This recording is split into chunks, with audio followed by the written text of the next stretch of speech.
Hi guys, James at Rampant Lion Reviews again for you today with another beer review. For this one, we are going to have a look at another collaboration beer. So this one is half Swedish on the home side, half German on the away side. Both of the breweries involved in this one have featured on the channel before, albeit the Swedish brewery significantly more often, but I have had some very nice beers from both of these breweries actually. So I'm curious to see what happens when they put their heads together, but I've heard that this beer is quite a nice one, so certainly looking forward to trying this. So hopefully it's another good beer, hopefully it makes for an interesting review, and I hope that you guys enjoy my take on this one as well. Let's see how we get on. So for the home side of things then, we are going to head up towards Gothenburg once again, Göteborg as you would say in Swedish, the Swedish craft beer capital up there on the west coast. Got to get that Gothenburg catchphrase in when we're talking about Gothenburg beer because it is just channel tradition these days. And for this review, we are going to have a look at another beer from Duck Pond Brewing. So this particular beer is called Djooz. It comes in at 8% ABV, and this is another New England hazy, whatever you want to call it, Imperial Double IPA. And this is brewed in collaboration with Sudden Death Brewing Company, who come from Timmendorfer Strand, which is near Lübeck in the northwest of Germany. And we've had some really good beers from them in the past as well, but we need to do a few more. But this beer was released as part of the Lokal Småskaligt assortment through Systembolaget here in Sweden for December of 2021. And when I bought this one actually, I didn't realise that it was a collaboration with Sudden Death. I thought this was just the latest Duck Pond Brewing IPA, and I always keep an eye on the different beers that Duck Pond are reviewing, so to be able to return as well to Sudden Death was a little bit of a nice surprise. But let's crack on with this one then and see how we go. An 8% New England hazy Imperial Double, whatever you want to call it, IPA. So, as always with my reviews then, I'll tell you a little bit about the breweries involved here before we taste the beer. If you want to get straight to the tasting, just fast forward. All the usual links are in the video description below. That's the brewery website, the link to my other reviews that I've done, both from Duck Pond Brewing and from Sudden Death, and hopefully you'll see more added to both of those lists at some point in the near future. But there's all the usual social media down there. If you want to see more reviews, do please consider subscribing to the channel. The whole channel, of course, has a geography-based tagging system, so you can go into the homepage and search for beer based on country, city, state, county, province, prefecture, whatever it is you happen to be interested in. Do check out the playlist of beers from different countries. There is one there for both the Swedish beers that I've reviewed for you and another one for the German beers. This beer will appear in both of those because it is dual national. And as always, please do get in touch and let me know some of the other beers and breweries that you guys would like to see me review. It's always great to hear from you guys that are watching the videos, and the support that you show the channel is hugely appreciated. So anyway, on to my brewery notes then to tell you a little bit about Duck Pond Brewing first off then, since these guys are the home brewery. So Duck Pond Brewery were previously known as Mikrofonbryggeriet, or the Microphone Brewery as it would be in English, and this company is the brainchild of Nikola Sarcevich, who is a singer and songwriter for the band Millencolin, who have been making music since 1993. But the band was originally based in Örebro, out to the west of Stockholm, and they took a break, and then Nikola moved over to Gothenburg. But in 2013 he began home brewing with his friend Christian Silva, and this was while he was studying international marketing in Skövde. So the two were brewing very small 20-litre batches together, and then Nikola went down to Berlin in Germany to study a 2-week brewing course, and this is where things really started to take off. So the two then started the company together officially, and it was based for a while in Nikola's house, and at this point they were brewing 200-litre batches. But they changed their name in the summer of 2019, the main reason being that they felt that Mikrofonbryggeriet was a little bit hard for foreigners to spell and things, so they went something that was a little bit more anglicised and English friendly, and they've never looked back. This has really increased their international sales over the last couple of years. But that year in 2019 they produced around 70,000 litres, and these guys are also one of the co-owners of the Wizard Brewing brand along with Morgendagens, who are a really nice sour beer brewery actually. But originally they were producing most of their beers at Popels Brewery and then at Odd Islands down in Mölndal to the south of the city, but they now have their own premises in Kungston, and they've just hired Magnus Laurén as their new brewer a couple of months ago. But as of December 2021, when I'm filming this review for you, these guys have produced around 50 different beers under the Duck Pond name, and there were previously about 20 or so released under the Mikrofonbryggeriet name. So it's possibly correct to say that this brewery have produced 70 different kinds of beer. And the style that I would say that this brewery is best known for, well, it would be two. It would be the big fruity juicy sours, the Berliner Weisses and Gozes and things like this, but also the New England hazy IPAs. Those are the two kind of style brackets that this brewery really shine in. But I would love to see a few more things from them. Quite recently we had a lager beer from them and it was very, very well done actually. So yeah, hopefully we see a few more things from Duck Pond Brewing over the next little while. But yeah, that is all I can really tell you about Duck Pond Brewing for the moment. If you want to learn more about these guys, you can check out the brewery website, you can follow them on Facebook and Instagram to keep up to date with all the latest goings on, and you can of course check out the Rate Beer, Untappd and Beer Advocate pages to learn a little bit more about all the different beers that these guys have done. But yeah, let's go on to the German side of things, to Sudden Death Brewing Company. So Sudden Death Brewing Company, as I've mentioned to you already, are based in Timmendorfer Strand in Schleswig-Holstein. Hopefully I've got that, I pronounced that right. It's a bit difficult to say that one. But this is to the north of Lübeck in the northwest of Germany. But the company was started by two friends. This is Ricky Nagel and Oliver Schmokel, and both of these guys are big hockey enthusiasts, and you'll see that on the artwork for this brewery if you have a look at some of their beers. But they often travelled to the US to watch hockey. Their favourite team was the Boston Bruins, and over there they encountered various different IPAs and other American styles of beer. So they soon became frustrated that they couldn't get these beers in Germany. Of course, in Germany it tends to be the more traditional styles that you can find. But they decided to start a home brewing business, and soon Ollie trained as a beer sommelier. But the pair have continued to develop their recipes on a small 50-litre brewing kit, and then they're gypsy brewing their beers on a larger scale at other breweries in the local area. So they produce quite a few imperial stouts, quite a few IPAs and things like this, and you will find the more kind of almost, could we say, Nordic style Berliner Weisses and Gozes and stuff like this, the big fruity juicy sours. They've been doing quite a few of those in recent times from what I've seen. But yeah, Sudden Death Brewing Company are one of the now numerous American style breweries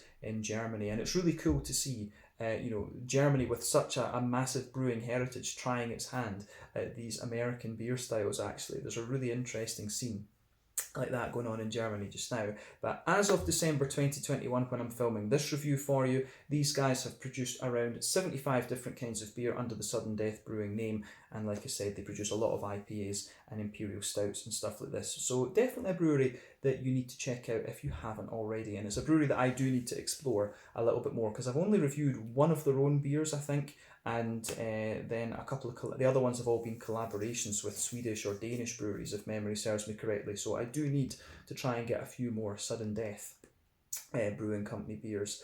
But yeah, that's all I can tell you about Sudden Death for the moment. If you want to learn more about these guys, again, you can check out the brewery website. You can follow them on Facebook and Instagram to keep up to date with all the latest goings on, and you can check out the Rate Beer, Untappd and Beer Advocate pages to learn a little bit more about all the different beers that these guys have done. So yeah, let's crack on then and have a look at the beer itself. So I'll just let you have a little look at the artwork on this one before we open it up. As you can see, it is quite nicely presented. There you are. You can see that it's quite a kind of digital theme you've got on this one. But on the back of the can up here, you can see both the Duck Pond and Sudden Death Brewing Company. As I was mentioning earlier, you have that kind of hockey imagery there with the hockey mask. Don't know if it's going to focus. There you are. Probably just because I'm not holding it steady. But plain silver top on the can there. This is a 440ml can. As I mentioned earlier, this beer was released as part of the Lokal och Småskaligt assortment through Systembolaget here in Sweden for January of 2021. And yeah, I think I paid about 55 Swedish kronor for this. So that translates to roughly €5.50, somewhere in the region, just a bit under £5 sterling, and then probably about $6.50 American for those of you watching over there. So yeah, 8% New England Hazy, Imperial Double, whatever you want to call it, IPA, and this one is hopped with Cashmere, Mosaic and Idaho 7 apparently. So yeah, we know these hops fairly well. Cashmere about 14% alpha acid, big kind of melony notes, but also a good chunk of lemon and lime. Mosaic about 14% alpha acid, again, both American as well. Usually some nice kind of juicy tangerine notes out of that. And then Idaho 7 gives you a lot of these soft tropical notes, like mango, apricot, pineapple, stuff like that. And that's another American hop. I think that one's a little bit less at about 12% alpha acid. But yeah, some really nice hops in this one. So I think that is about time for us to get this beer open then. Let's have a look at this one, the Djooz Double IPA. from Duck Pond Brewing in Gothenburg, Göteborg, and Sudden Death Brewing in Timmendorfer Strand near Lübeck in Schleswig-Holstein in the northwest of Germany. Let's get this guy out and see how we go. Yeah, I think this beer was maybe released a few weeks prior to Systembolaget through Glassbanken, and that's quite common these days actually. There's quite a few Swedish breweries sending their beers to Glassbanken in Copenhagen and then selling them through that site back to Sweden so they can get them a bit faster. So yeah, you will pay about double the price if you do that though. You'll pay about 90 kroners or something like that. Well, yeah, maybe you need 90 or 100 kroners depending for these beers if you buy them through the Danish market rather than waiting for them to come through Swedish Systembolaget. So just be aware of that.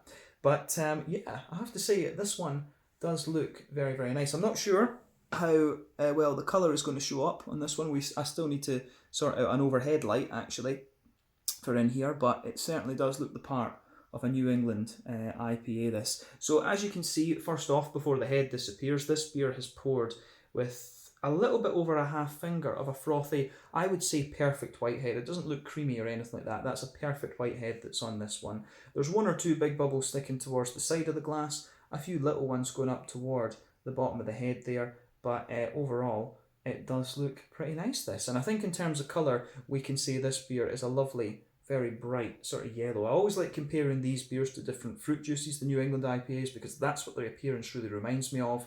But yeah, this one's definitely a little bit like a big, bright mango juice. And remember, the colour of your beer depends on 1, the type of malts that you use. This goes a long way to determining your EBC rating. 2, the length of your wort boil is also going to play a role. The longer you boil the wort, the more the sugars caramelise, and thus you get a darker colour of beer. A New England IPA like this, or of any description, is going to undergo a wort boil of between 70 to 90 minutes. But any barrel aging that you do, or any adjuncts that you put in, are also going to affect the colour of the beer, but you usually don't have to care about those latter 2 variables when it comes to this style. Those more apply to sour beers and stuff like this. But yeah, certainly it looks the part, this one. The level of haze in this beer, it's not the soupiest and gloopiest of New England doubles that I've come across, and I can't really remember whether it's soupier and gloopier than some of the other Duck Pond ones we've had, because that was about 2 or 3 months ago now. But yeah, you know, these beers from Duck Pond always taste good and they always look good, so can't really say too much. But level of haze is pretty good. Remember, the level of haze that you get in these depends on the oak content, the wheat content, and to a degree the yeast as well. But to be honest with you, nothing particularly surprising about this beer in terms of its appearance when you consider what style it is. So I think we can crack on and have a little look at the aroma then. So let's do it. Looks the part of a New England Double IPA, but aroma time, let's go for it. Ooh, once again, this smells really very, very nice. So, as I've said to you in previous reviews, in my opinion, when it comes to these New England IPAs, there's 6 different characteristics you can look at. They can be farmhousey and yeasty, they can be rye leaning and grainy, barley malt leaning and bready, wheaty and bitey, oaty and creamy, or they can have a little bit of, you know, kind of brown sugary sweetness to them. Those are the 6 characters that you should really look for. For me, the Duck Pond ones always tend to be really nice and smooth, and they do vary as to what particular thing comes to the forefront, whether some of them are a bit more wheaty, some of them can be a bit more oaty and creamy, but I've always found that Duck Pond Brewing just get a really nice creamy mouthfeel out of these, and I think they always tend to be a little bit oat leaning in a lot of ways, but the other stuff goes up and down. But yeah, you can kind of smell that in this one straight away. I think this is going to be a nice, big, juicy and creamy New England double this. But yeah, straight away with this one, you get that lovely, big, juicy, fruity character. You can smell the Idaho 7 in this right away, a lot of those juicy tropical fruits. So you've got that in there. You can smell the big kind of oaty creaminess. There's a wee bit of wheat to this one in the back of the nose too, but then you've got a lovely quite bright green component to this. That's a basic overview of it, but let's delve into a wee bit more in depth and just see exactly what we get. So we'll focus on the malt base first. So for me, like I said, at the back of the nose, there's definitely a wee bit of that kind of pungent, bitey wheat, absolutely getting some of that. But underneath, you can definitely smell a little bit of a bread crusty note there. There is a wee bit of bread crust, but I find that the barley malt, fresh white bread character that you get in this one is fairly prominent actually. So there's a lot of that coming out in this beer for me. Lovely kind of smooth, white bready character in there for sure. So on top of that, you can smell a little bit of the wheat kind of thickening out. You can smell that the wheat does thicken out the bread a little bit. But yeah, wheaty bitiness at the back of those, little tiny touch of bread crust, then the smooth white bready character. But there's a bit of oat coming out of this one as well. And as I've said to you in previous reviews too, for me, oat is quite a good indicator of how fresh the beer is, because the older the beer is, the slightly drier it gets, and you can smell a little touch of dryness to the oats in this one. But I'm reviewing this beer for you on the 12th of December, and I'm not sure exactly when it would have been canned, come to think of it. But yeah, you can smell a little touch of dryness to the oats, but there is a nice big kind of creamy character to them at the same time. But you can smell the start of the oats beginning to just dry up a little bit.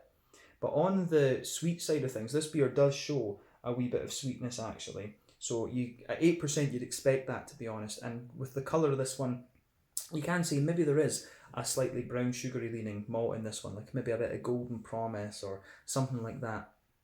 But yeah, the brown sugary side of this beer, for me, I get quite a lot of that Werther's Original butter candy, butterscotchy type vibe to this one. And I think the more that I smell it, the more prominent that little thing becomes actually. So for me, that's an interesting point to make about this beer. So yeah, there's an interesting malt base in this one. I'm curious to see how that's going to translate into the flavour. But yeah, I think that's everything we need to say about the malty side of the beer. Let's look at the hoppy side of things. So green component first. Definitely a wee bit of earthiness in there, but that takes a bit of a back seat. The earthiness is most likely, out of the three hops that are in this, the Mosaic, the Idaho 7 and the Cashmere, I think it's the Mosaic that's most likely to give you that little bit of earthiness. But beyond that, you do get quite a nice bright floral aromaticity, absolutely. So yeah, nice bright floral aromaticity in there. It's got a little bit of pungency behind it, but for me, the grassiness, the more that I smell this beer, the more kind of zesty the grassy character in this beer becomes, and that's quite interesting. And I think that's most likely to come from the Cashmere. Cashmere is a really interesting hop, and it can be quite a dominating hop actually in terms of aroma and flavour. So we need to see how that plays out with this particular beer. But yeah, a lovely, nice, grassy, zesty note to this one. But on the fruity side of things, you can certainly smell that, pardon me, I'm getting a bit of a dry throat, a little bit of that melon character from the Cashmere for sure. So yeah, the melon kind of sits at the back, and it's actually quite a sort of soft, dry melon that you get out of this. So yeah, aroma-wise, this one I think is very, very nice. So yeah, a little bit of dry melon in there, absolutely. But on top of that, you can smell some really nice big sort of juicy mango. There's a bit of a soft apricot-y character there as well. So that's the Idaho 7 that's giving you this. So the juicy mango, absolutely, that's Idaho 7. The underneath the melony notes, which do grow in pungency the more you smell the beer, that's the Cashmere that's giving you that. I do actually get a fair wee bit of pineapple out of this one. Maybe even a little bit of papaya. The dry tropical notes on this have actually got a fair bit of depth to them, but quite a lot of juicy mango, as I say. But yeah, wee bit of pineapple, wee bit of papaya for me. It's not got any sharp or peach or anything like that, which you can sometimes get from Idaho 7. It's quite a soft and juicy tropical fruit note, but that's kind of in keeping with Duck Pond Brewing. I've always found their beers are on the juicy, fruity side of things.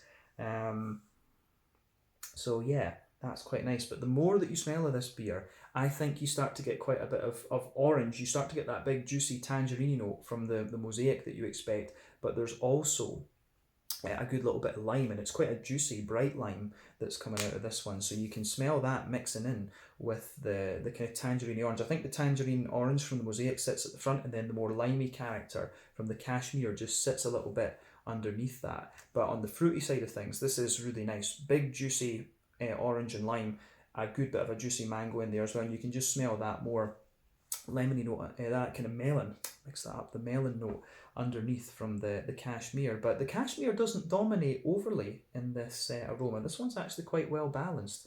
So yeah, I'll be interested to see how that comes out in the flavour. Let's just put the last little bit of it in the glass, and then we can have a taste of this beer then. So there we are, it looks good. But yeah, beautiful smelling beer. As I always say, take a bit of time to ponder over the aroma of these beers before you get stuck into them. but we'll taste this one now. So this one is the Djooz, a double IPA, New England Double IPA to be precise, from Duck Pond Brewing in Gothenburg, Göteborg here in Sweden, in collaboration with Sudden Death Brewing, who are from Timmendorfer Strand near Lübeck down in Germany. Let's get stuck in. Slange, skål, cheers, prost. Here we are.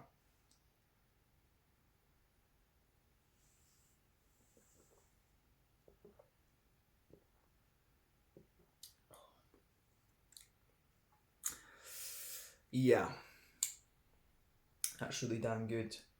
You know, having been away from Sweden for a little while, you forget just how good the beer is over here. I mean, in Scotland, we've got some really good breweries, you know, Vault City. Yeah, we've got Vault City, we've got Overtone, we've got Tempest, and things like that. But there's a different, you know, the thing with Sweden is, and Denmark as well, there's not as much of a traditional beer culture here as there is back home. So there's so many more breweries doing the new American styles, and you know, there's quite a few breweries that are the same standard over here as Overtone are back home. The quality of Swedish and Danish craft beer is just awesome. That's one of the reasons why I like staying here so much. I just wish I could get a few more Norwegian things as well, but the Scandinavian craft beer is really top class. And you know, Duck Pond Brewing, if you're into your New England IPAs, Duck Pond Brewing are one of the ones that you really need to check out. But as I say, I do need to explore some of the Sudden Death Brewing beers a wee bit more, but that's beautiful once again. Let's break this beer down for you and describe it as we always do.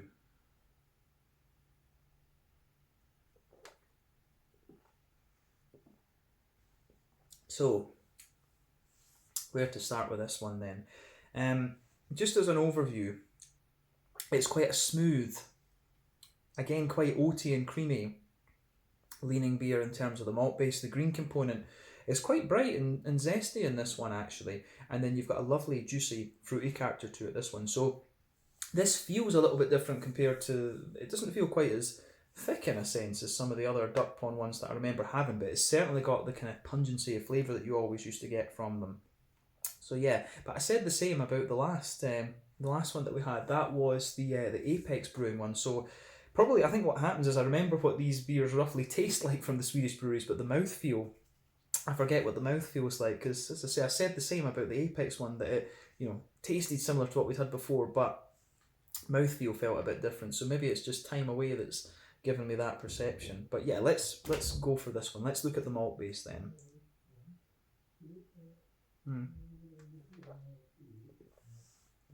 So on the malty side of things then, middle of your palate, straight away, across the middle of your tongue, you can feel a nice little bit of that sort of bread crusty base there, and it's just a light kind of smattering. You can taste that nice kind of light bread crusty quality, but sitting on top of that, you get that straight up fresh white bread there, and that layer you can feel that comes from the barley malt, but of course on top of that you can feel the wheat there. The sort of density of the bread flavours just changes a bit. So underneath you've got the light bread crust, you've got the barley malt bread sitting on top of that, then you've got the slightly thicker and more dense wheaty bit on top. So that's your middle third of the palate there. Bread crust, soft white bread, then the more dense white bread from the wheat.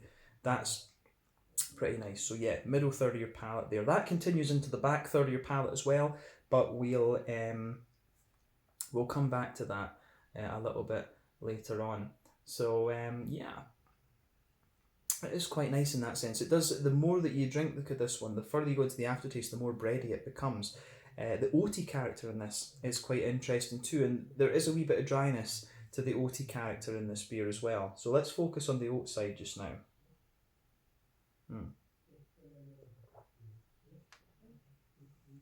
So if you go down the middle line of your tongue, you can feel there's a lovely smoothness to the oats there. So it's kind of creamy right down the middle line of your tongue. You can feel that nice kind of thick creamy character there, but as you go out to the sides of your palate, it gets a little bit lighter and drier and things like that. You can feel that part of the oaty side of the beer coming out. So yeah, I think overall this beer is actually quite well balanced between the different sides of things. You've got a bit of barley malt, you've got a good bit of wheat in there, but you can also get the oaty character. And the further you go into the aftertaste, I think it develops a bit of sweetness as well. So on top of that, that kind of oaty layer in the beer, on this one you've got a nice kind of circle in the middle of your palate there. You can feel the base of that circle. It's that kind of oily, you can feel you get that nice oily Werther's Original butter candy type quality out of the beer. And as you move into the dead centre of your palate, it just becomes slightly more concentrated. You can feel the sort of almost straight up caramelly character coming out of this beer. So yeah, there's a fair little bit of that going on with this one there. So yeah, that's interesting as well. I like how that goes together.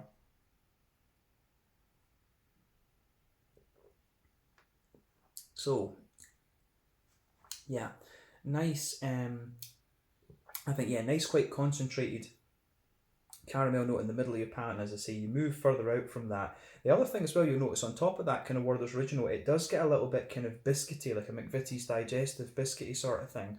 So yeah, the way that that goes together is really nice in a sense. I do think there's a bit of golden promise in this. There's just something about the malty character in this that tells me it could be golden promise. There's that bit of biscuitiness in there and the wee bit of brown sugar as well. But yeah, again, a really solid malt base from Duck Pond Brewing. We wouldn't expect anything else. I think that's everything we need to say about the middle third of your palate. So let's go on to the back third then. So border region between middle third and back third of your palate. Again, you get a little bit of that bready build up there.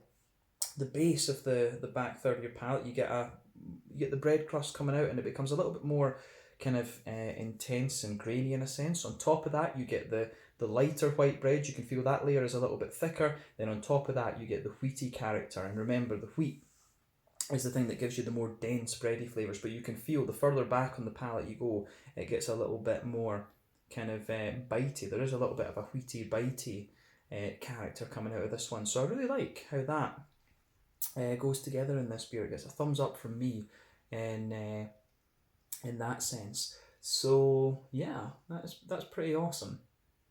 On the on top of that though, you've got the yeasty character coming out of the beer. So let's just focus on what flavours we're getting from the yeasty side of this.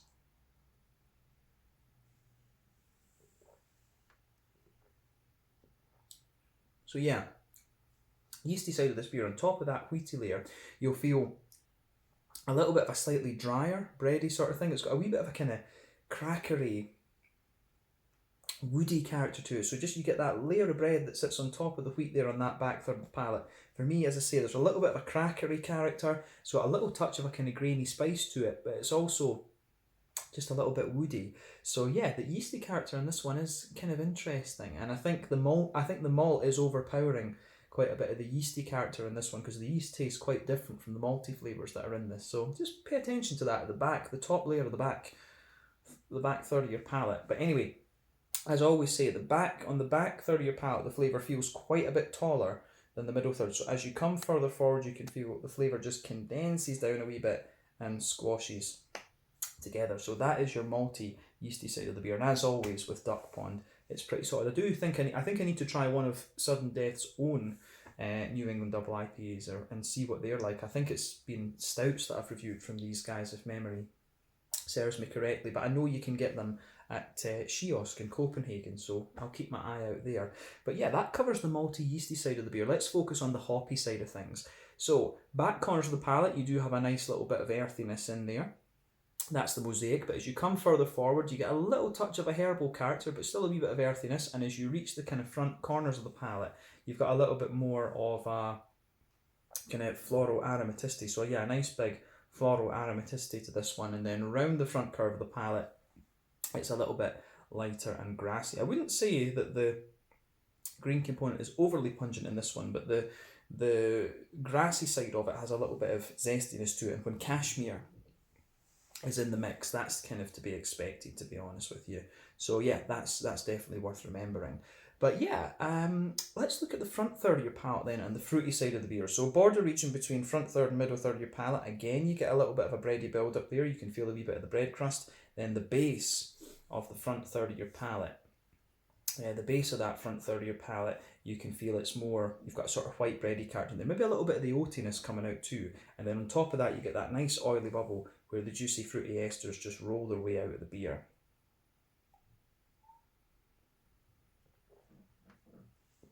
So on top of that, at the back of that front third of your palate, yeah, you can feel the base of that, the back half of that front third of your palate. That is the melon. It's the cashmere that's really taken over that, and you can feel the melon is the thing that has the most pungent flavour there, and that lingers into the aftertaste. But on top of that, as you move a little bit further forward, you get the juicy mango. You get a bit of that juicy mango from the Idaho 7, and as you reach the centre of that front third of your palate, you can feel there's definitely a wee bit of an apricot, a papaya, that sort of dry tropical fruit note in there, like that. And the further you go into the aftertaste, you start to get a wee bit of pineapple, I think, coming out of this one. So yeah, definitely. But then as you move into the front half, this beer is actually exactly as I thought it was going to be in terms of the fruity side of things. It's really played out quite nicely there. But as you move into the front half of that front third of your tongue, you can feel it's got a nice oily limey note in there. There's some tangerine orangey qualities as well coming out of it. So yeah, an oily limey sort of thing from the cashmere, but then you get the mosaic sort of tangerine orange coming out of it as well. So yeah, it's nice how that goes together. Absolutely, the fruity side of this beer is good, but it's quite well balanced. Cashmere doesn't overly dominate in this one, which is nice to see, because it does have a habit of doing that. In my experience, cashmere is a hop that you do have to kind of treat with respect when you're using it. But I mean, overall, this is another very, very nice double IPA from Duck Pond Brewing. But to be honest with you, I'm really not surprised. These guys know what they're doing. So yeah, and you know, when Sudden Death are involved, I know that they're a quality brewery. They're very well respected. So that's not a surprise that it's with them involved as well. It's even less of a surprise that it's another solid one. But yeah, I think we can leave it at that for the taste, and let's just round off the review with the mouthfeel then. So